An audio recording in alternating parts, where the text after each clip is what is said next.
You just mentioned that whether you are 2 or 20 or 200, the opposition should be respected. Just yesterday in Parliament, when the Prime Minister spoke, he was very attacking towards the opposition and said that your numbers, he basically indicated that your numbers could go down in the next elections. He predicted for the very first time that the BJP could win 370 plus and the NDA could get 400 plus. I want to ask you, as a prominent voice from the opposition, where do you think the opposition's fight is today as far as the next general elections is? How confident are you of the fight today, because there is a joint India alliance as well? How confident are you of the fight that the opposition can put up? So firstly, with regards to Prime Minister's statement, two things I'd like to say. Thankfully, Nirmala Sitharaman ji ने अब तक सपनों पे GST नहीं लगाया. Thankfully, ये idea कहीं मैं ना दे दूं कि अब इस पे भी टैक्स लगा दीजिए, GST के दायरे में लाना चाहिए. पहले तो दूसरी बात ये होती है, इस कॉन्फिडेंस से बोला है, सुपर कॉन्फिडेंस से बोला है, तो कहीं ना कहीं जो सवाल लोगों के मन में उठते हैं, EVM की सेटिंग हो गई है. क्योंकि मैं तो एस्ट्रोलॉजर नहीं, मैं कोई प्रधानमंत्री की तरह विजनरी शायद कम होंगी. प्रधानमंत्री जी के विजन ज़्यादा है 370 का, उन्होंने बहुत कॉन्फिडेंस से बोला है. तो मैं बस यही कहूँगी कि हाँ, हमें कॉन्फिडेंस से ज़्यादा जनता पे पूरा भरोसा है कि जनता देख रही है कि कहीं ना कहीं जो मापदंड 2014 में जो वादे देश की जनता को किए गए थे और जिनको 4 पिलर्स बनाकर अभी ला रहे हैं. आपको याद होगा बहुत हुई महंगाई की मार, आपको याद हुआ बहुत हुआ भ्रष्टाचार, आपको याद होगा बहुत हुआ नारी पर वार, बहुत महंगाई की मार और वो भ्रष्टाचार पर वार और व्हाटएवर. ये चारों चीज़ें फिर से एक नए रूप में आ गई है और वो ज्ञान बनकर आई है वित्त मंत्री के स्टेटमेंट में, बजट स्टेटमेंट में. ज्ञान क्या? गरीब, युवा, अन्नदाता, नारी शक्ति. वही चीज 2014 में कही थी. तो हमें पूरे जनता पे विश्वास है कि जो चीज वो देख रहे हैं, जो चीज वो शायद भुगत भी रहे हैं, जो उनकी दिक्कतें हैं, जो उसकी समस्याएं हैं, वो अगर हम एकजुट होकर एक ऑल्टरनेट नैरेटिव देते हैं गवर्नेंस का, हम पूरी तरीके से विजयी होंगे. देश ने इंडिया शाइनिंग भी देखा है, इंडिया ने इमरजेंसी भी देखा है, इमरजेंसी के बाद इंदिरा गांधी जी को हारते हुए देखा है, इंदिरा गांधी जी को फिर से जिताते हुए देखा है. तो मैं प्रेडिक्शन तो देश की जनता के बारे में नहीं कहूंगी, पर ये जरूर कहूंगी कि 100% भरोसा है. आपने ऑल्टरनेट विजन की बात करी और आपने बात करी कि प्रधानमंत्री अब बार बार ये इलेक्शन से पहले बोल रहे हैं कि हमारे लिए 4 जातियां हैं, और वो जातियां हैं किसान है, यूथ है, फार्मर्स, महिला है और गरीब है. लेकिन ऑपोजिशन का एक ऑल्टरनेट विजन सामने आया है, वो है कास्ट सेंसस. राहुल गांधी बहुत प्रोमिनेंट लीडर हैं इंडियन अलायंस के, और बाकी बिहार में तेजस्वी यादव हैं, बहुत सारे लीडर्स हैं, उन्होंने कास्ट सर्वे की बात करी है. तो आप इसको ऑल्टरनेट विजन को कैसे देखते हो? एक तरफ प्रधानमंत्री बोल रहे हैं कि इन 4 भागों में हमने सोसाइटी की नीड्स को आइडेंटिफाई किया है, उसमें सब आते हैं, माइनॉरिटीज भी आते हैं, कल उन्होंने बोला. और दूसरी तरफ ऑपोजिशन बात कर रहा है कास्ट सर्वे की, जितनी आबादी उतना हक. ओके, प्रधानमंत्री जी ने एक और चीज कही, कास्ट में विश्वास नहीं करते हैं, पर मैं सबसे बड़ा ओबीसी लीडर, कल अपनी स्पीच में बोला, मैं सिर्फ 4 जातियों में विश्वास करता हूं. और तुम कहते हो मैं ओबीसी लीडर नहीं, मैं ओबीसी लीडर, सबसे बड़ा देश का लीडर. तो कास्ट कौन कर रहा है? I mean, हम बात क्या करें? अब आपने कहा हमारा सिर्फ एक कास्ट सेंसस विजन है. मैडम, शायद फोकस उस तरफ होगा आपका, पर विजन बहुत सारा है. विजन है युवाओं के लिए रोजगार देना, विजन है, ये एक विजन होता है जो प्रधानमंत्री को आप लोगों ने रोजगार का वादा 2014 में किया था, उसको लेकर. हमारा विजन है कि जो महंगाई है उसको कम करना. हमारा विजन है कि किसानों को उनका अधिकार मिलना.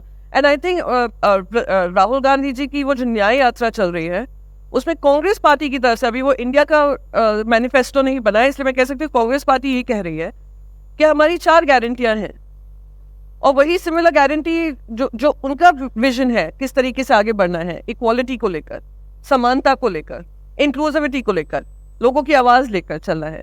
और दूसरी तरफ वो हैं जो प्रजातंत्र का गला घोट रहे हैं, कह रहे हैं हम जातिवाद का बात नहीं करना चाहते हैं, पर सारे आपकी कैलकुलेशन जाति के अनुसार हो रहे हैं.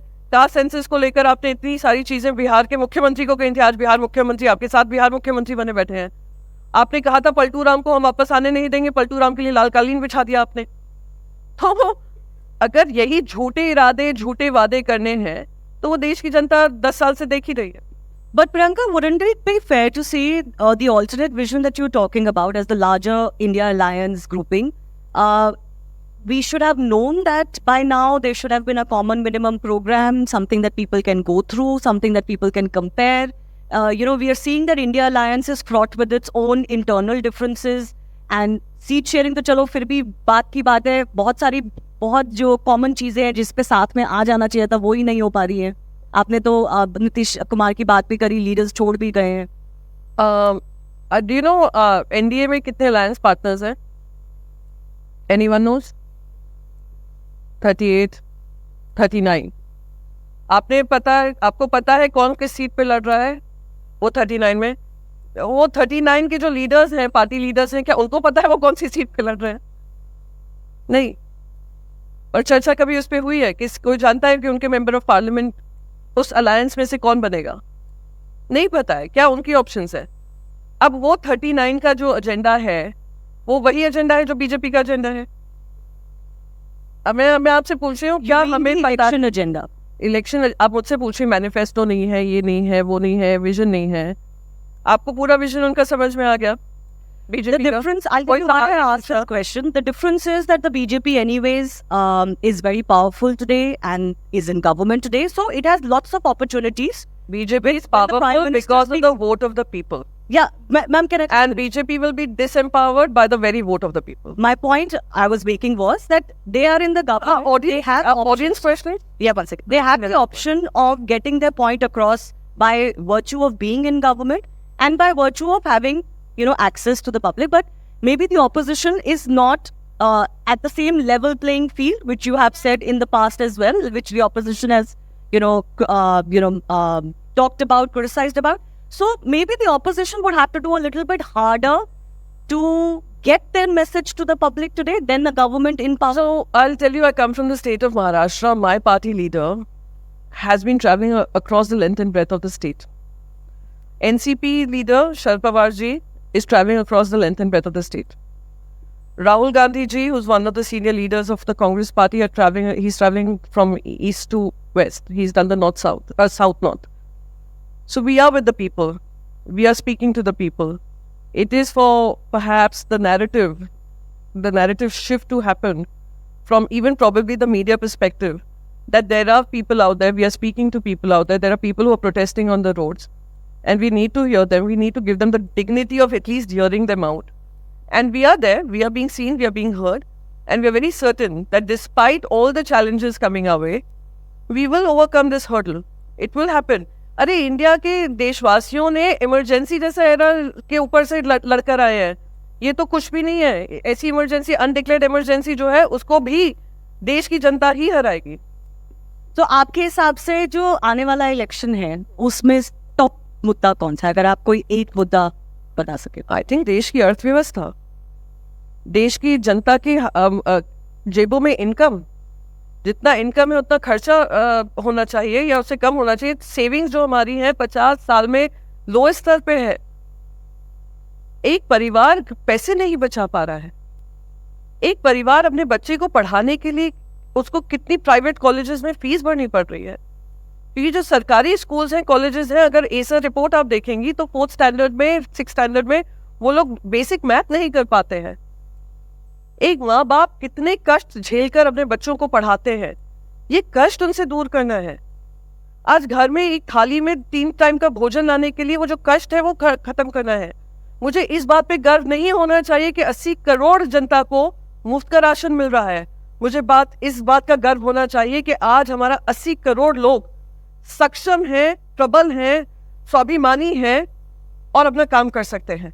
130 करोड़ की जनता में अगर 80 करोड़ लोगों को आप खाना दे रहे हैं तो आप इससे बड़ा विफलता कुछ नहीं है आपकी.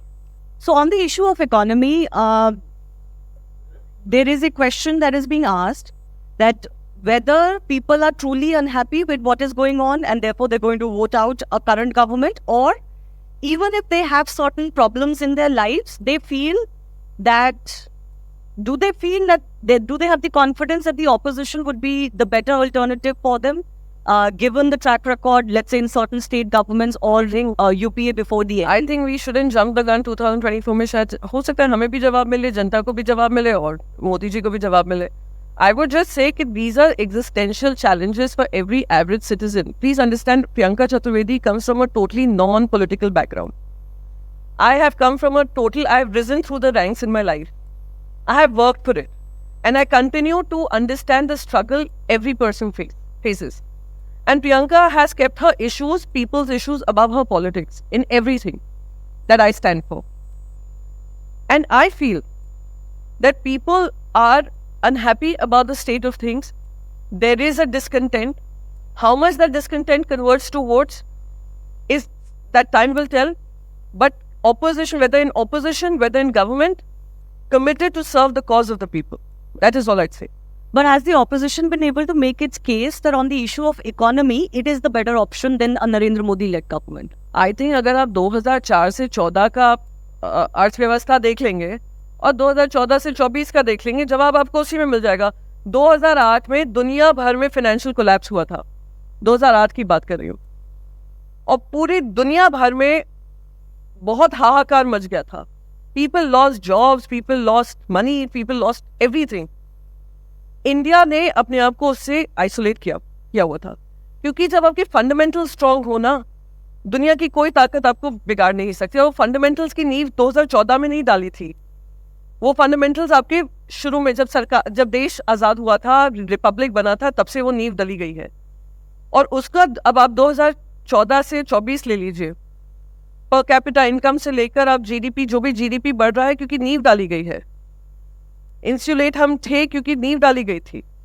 सो आई विल जस्ट से आप वो आंकड़े में पूरे यहाँ पे सभी जो बैठे हैं उन सबसे कहूंगी वो आंकड़ों का ही कंपैरिजन कर लीजिए इन मुद्दों पे जो मैंने आपके सामने रखे हैं. और जो बात कही थी, बहुत भ्रष्टाचार को लेकर बहुत बड़ा माहौल बना था. 2G, 3G, 4G, 7G, 8G, जो भी मुद्दे बने थे वो कौन से प्रूव कर पाए हैं कोर्ट्स में? 4-10 साल तो आपकी भी सरकार रही, तो उसमें क्या प्रूव कर पाए? सो दैट्स वो प्रॉब्लम. नहीं आपकी नहीं, I mean, guys, don't. I can say honestly. No. It's become very fashionable to attack journalists and media, so I take it on the chin. I mean, they started laughing, so I was only correcting. All in good spirit. I want to touch upon the issue of religion as well, because, this is one of the things that our democracy faces question on. Because of the recent Pran Pratishtha at the Ram Temple also, there are questions being raised on Indian secularism. Now, I don't know what you think about it, but it would be very refreshing to know your perspective, because you come from a party that believed in Ram Temple. Believes in Ram. Continue to believe, as much as you might want to change my party's agenda. Yes, and a party that because we're in obviously opposition. is very proud of its history association of the Ram Janmabhoomi movement. Yes. Yeah. At the time when, the Congress and the UBT were not quite together on the same plane, the Congress used to accuse even the Shiv Sena of Yes. being a communal party. And we accuse them of being, catering to a small section of people. Yes. Minority of reasons. Point being, today, what is your view on secularism in India? Is it in danger? Okay. Or was the Pran Pratishtha, the Ram Temple inauguration, a good thing for the country? Okay. So firstly, I'll begin with Jai Siya Ram. So you have my answer on that. Second, I absolutely, wholeheartedly, as an Indian citizen, as a member of a political party, whether I was in the Congress, by the way, I used to be in the Congress for 10 years. I've been in the Shiv Sena for 6 years.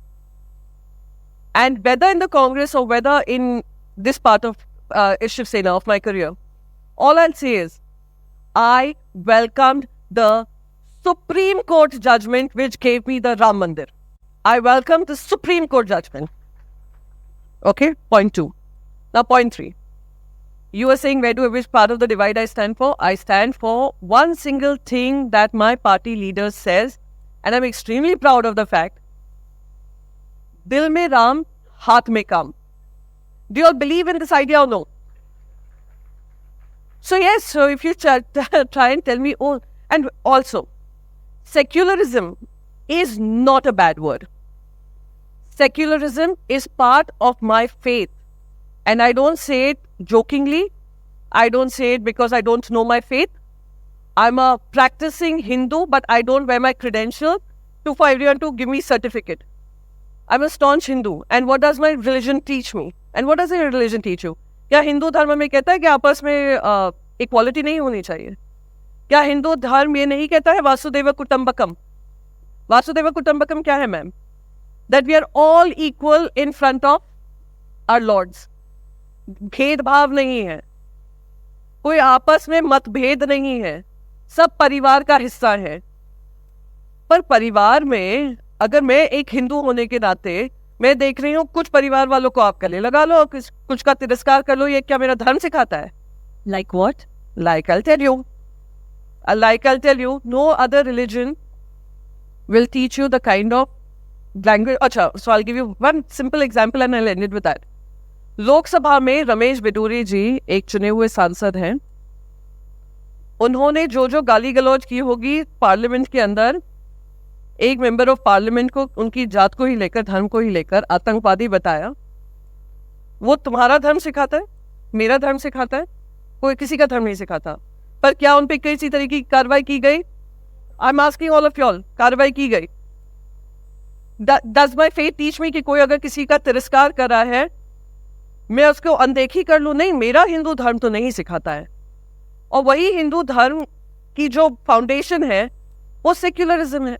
Vasudev कुटुंबकम क्या है? Secular विचारधारा के किसी के साथ भेदभाव नहीं, किसी के लिए तिरस्कार नहीं, किसी का महिमा मंडन नहीं।